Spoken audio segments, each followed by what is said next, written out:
많은 돈들이, 뭉칫돈들이 이 채권 시장으로 가고 있다라는 거예요. 어떤 문제가 있지 않나 한번 짚어보자라는 거예요. 이게 또 근데 이런 것도 집단적 관계거든요. 항상 이렇게 집단적으로 돈이 쏠려 들어갈 때는 항상 문제가 발생해요. 뭐 주식도 고점에 가면 뭉칫돈들이 집단적으로 들어오잖아요. 뭐 부동산도 말할 것도 없이. 자, 그럼 채권 시장에도 그런 문제가 발생할 수 있다라는 거예요.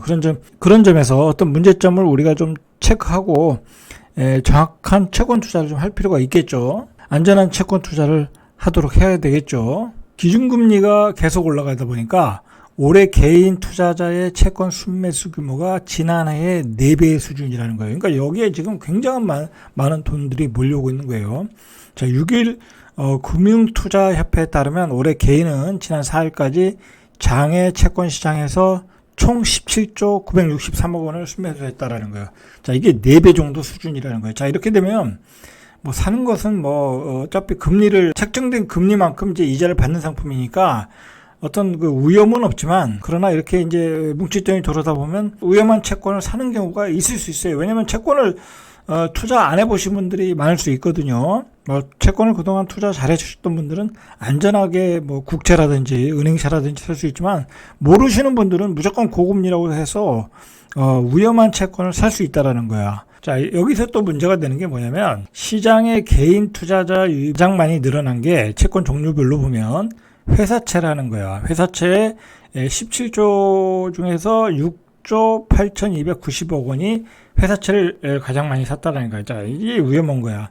회사채는 그 회사가 부도가 나면 그냥 휴지가 되는 거예요, 휴지가. 회사가 부도 나겠어? 설마? 이제 그렇게 생각하고 이제 사시는 거겠죠. 또 그리고 채권을 파는 회사 입장에서는 뭐 A등급이다, AW다, 뭐 그렇게 해서 또 팔아먹을 수도 있잖아요. 야, 그런데 그건 모르는 일이야, 그건. 그리고 지금 상황이 굉장히 자금 경색 상황이 진짜 부도가 날 수 있는 회사들이 나올 수 있다라는 얘기예요, 지금. 기타 금융채로 4조 7,717억 원 정도, 삭채로 2조 5,757억 원, 그리고 특수채로 1조 4,782억 원 정도 순매수. 자, 국채는 지난해 개인 순매수 금액이 662억 원이었는데 올해 38.9배, 거의 40배가 늘어났어요. 이제 한전채 같은 경우도 지금 뭐 거의 국채 같잖아요. 국채잖아요. 0.5%인가요? 한 6% 가까이 주잖아요. 그러니까 많이 사는 거예요, 지금. 자, 그런 상품은 괜찮아요. 투자회사에서 나오는 말이 고액 자산가 아닌 개인도 국채 20년물에 관심을 많이 가지고 있다. 왜냐면 금리가 뭐 5% 이상 주면 관심을 가질 수밖에 없죠. 괜찮죠. 5%에 20년 동안 주겠다는데 안전하게 하기엔 또 괜찮죠. 그리고 이제 만약에 금리가 고점을 치고 금리가 떨어지면 기존에 가지고 고금리 채권은 가격이 올라가겠죠. 당연히 올라가겠죠. 그러면 그때 또 팔 수도 있으니까 매매 차익도 얻을 수 있다. 그러니까 일반인들이 이렇게 17조 이상 들어오는 것은 앞으로 뭐 5% 정도, 기준금리 기준으로 5% 정도면 고점이 아니겠냐. 자, 그리고 뭐 그렇게 볼 때는 뭐 매매 차익도 얻을 수 있다. 자, 그래서 많이 들어온다는 얘기예요, 지금. 자, 기타 금융채는 지난해 4,839억 원과 비교해서 순매수 규모가 9.9배로 증가했고, 회사채는 2.9배 증가했어요. 회사채는 좀 위험하니까 증가율이 떨어지는 거죠. 자, 기타 금융채라는 게 뭐냐면, 여신 전문 금융채, 여전채라고 그러죠. 이 여전채가 대부분을 차지하는데, 자, 이거 기타 금융채도 잘 생각을 하시고 하셔야 돼. 이것도 경우에 따라 위험한 상품일 수 있어요. 왜냐하면 여전채 금리가 최근에 6%에서 7%대거든요. 사람들은 이렇게 생각할 수 있어요. 뭐 은행에 5% 주는데 여전채 사면은 7% 준다. 또 투자회사 입장에서는 여전채는 뭐 금융회사에서 발행하는 거니까 안전한 것이다. 그렇게 해서 또 살 수가 있잖아요. 7%, 2% 차이가 나니까. 또 소액 자본가일수록 그런 게 또 민감하잖아요. 근데 여전채라는 게 뭐냐면 카드 회사나 캐피탈 회사에서 그 자금 조달하는 채권이거든요. 근데 여러분 예전에 카드사도 부도가 났어요. 지금 보험사도 코럽션 미행사로 자금 경색에 시달리고 있잖아요. 그러니까 모르는 거야, 사실. 뭐 큰 은행도 망하는데 카드사라고 안 망할 수 있겠어요? 자, 그리고 캐피탈도 망할 수도 있잖아요. 그죠? 충분히 망할 수 있어요. 알 수가 없는 거예요. 위험이 있다라는 거예요. 꼭 망한다는 게 아니라. 그러니까 7%대 금리를 준다는 얘기는 그만큼 당신들이 리스크를 감수하고 사라는 거예요. 근데 이제 이거 사시는 분들이 여전채가 뭔지도 모르고 사는 거야. 그럴 수 있잖아요. 그냥 그 투자회사에서 여기는 뭐 안전한 겁니다. 그렇게 설명을 할 수 있잖아요. 그죠?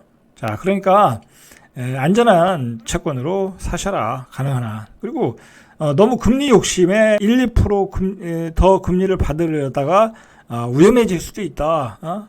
내 돈이 다 휴지 조각이 될 수 있다. 그냥 차라리 은행에다 적금하든지 5% 주니까. 아니면 저축은행 거의 6% 주잖아요. 저축은행도 5천만 원 이하 되돌려 받을 수 있는 금액들이니까, 보증해주는 금액이니까 그렇게 분산해서 투자하시는 것도 좋다. 자, KB캐피탈 같은 경우에는 1년, 1년 1개월, 2년 6개월, 3년 5년 막 이렇게 채권을 분리해놨는데 금리가 좋잖아요. 6.38, 6.39, 7.12, 7.15 이렇게까지 가잖아요. 5년 만기는. 자, 이러니까 이런 상품에 투자하는 거야. 자, 그런데 어쨌든 캐피탈 회사도 안전하지 않을 수도 있다. 물론 이제 KB니까 이런 KB 이 국민은행 계열 아니에요. 안전하겠죠. 물론 별 문제는 없겠지만 다른 캐피탈 회사도 있잖아요. 이 캐피탈 회사가 아닌 경우도. 자, 그러니까 꼭 확인하고 투자하셔라. 자, 일단은 채권을 투자할 때는 내년의 경제가 어떠냐 그거를 알고 하셔야 되는 거야.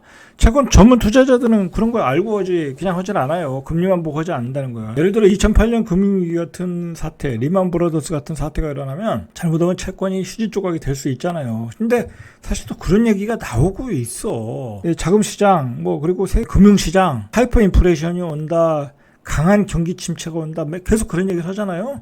근데 그런 상황에서 한국 경제는 굉장히 취약하고 지금 사면초가의 상황이야.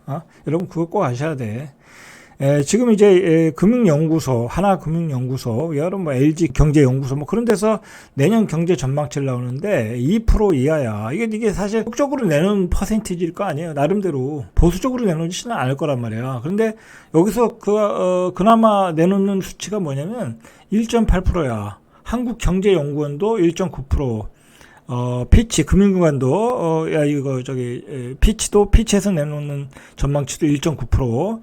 자, IMF에서 내놓는 게 2.0%, 경제협력개발기구에서 내놓는 게 2.2%, 아시아개발은행에서 내놓는 게 2.3%, 한국은행 2.1%, 한국개발연구원이 2.3% 전망하는데, KDI 같은 경우에는 기존 전망치를 하향해서 수정 전망을 할 예정이라고 그래요. 그러니까 굉장히 극단적으로 볼 때는 1% 이하도 생각을 해야 되거든요. 1% 이하면 굉장히 강한 경기 침체. 자, 그래서 나오는 얘기가 일부 연구소에서 한국 성장률 1%대로 추락할 가능성이 있다. 자, 그러면 1%대가 되면 금리는 7%야. 기업이 가져가는 금리, 회사채 발행 금리는 12%야.